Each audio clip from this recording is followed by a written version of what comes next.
किस कदर अफसोसनाक बात है कि यहाँ पर ये जो काला कोट जो कानून का रखवाला कहलाता है, आज वो भी मुल्ज़िमों की सफ़ में खड़ा कर दिया है इस फस्तायत से बड़ी हुकूमत ने।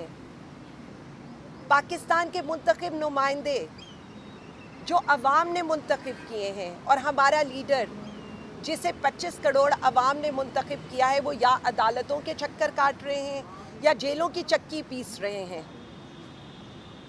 बहुत सी चीज़ों पर मेरे भाई ने बात की और मैं उसी बात को आगे बढ़ाना चाहती हूँ।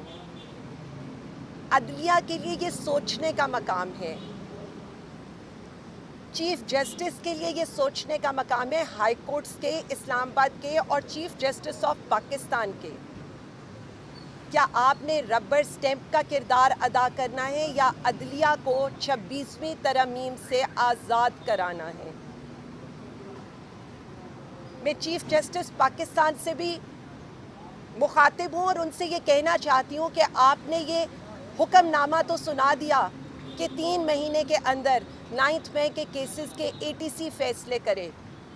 क्या आपने हमारे जैसे लोगों को सुनना पसंद किया जिनके ऊपर पंजाब के हर शहर के केसेस हैं, जो पंजाब के हर शहर की जेलों में रह चुके हैं, कि हम किस तरह से 3 महीने के अंदर मल्टीपल केसेस के ट्रायल्स भुगताएंगे? क्या आपने ये देखा है कि उस दिन जो 252 लोगों के ऊपर फर्द जुर्म आयद हुआ है, उनमें से कुछ लोगों का इंतकाल हो चुका है, कुछ जान की बाजी पर इस वक्त अस्पताल में पड़े हैं और कई हमारे वर्कर्स सुबह से लेकर शाम तक कई किलोमीटर का सफ़र तय करके अपने रोज़गार की, अपनी फैमिली की फ़िक्र किए बगैर आपके जेल ट्रायल्स को भुगता रहे हैं।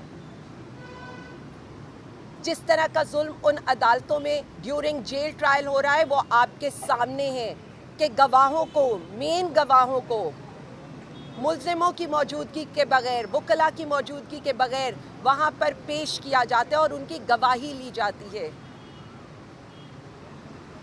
यही हाल जो उस दिन जैसे बता रहे हैं कि हमारे तहरीके इंसाफ के टिकट होल्डरान, MPAs, MNAs Islamabad high court से इजहार यकजहती के लिए पहुँचे और वहाँ पर ये वादा किया गया कि वज़ीर आज़म इमरान खान का केस इसी हफ्ते में लगाया जाएगा। आज ये हफ्ता शुरू होने को है लेकिन किसी कॉज लिस्ट में उसका जिक्र नहीं है। कल लाहौर हाई कोर्ट में उनका केस लगा हुआ है और उधर भी हमें तारीख पर तारीख दी जाती है, कभी प्रोसिक्यूटर नहीं आता, कभी रिकॉर्ड नहीं आता। हम सिर्फ ये कहना चाहते हैं कि गर्मियों की छुट्टियां होने वाली हैं।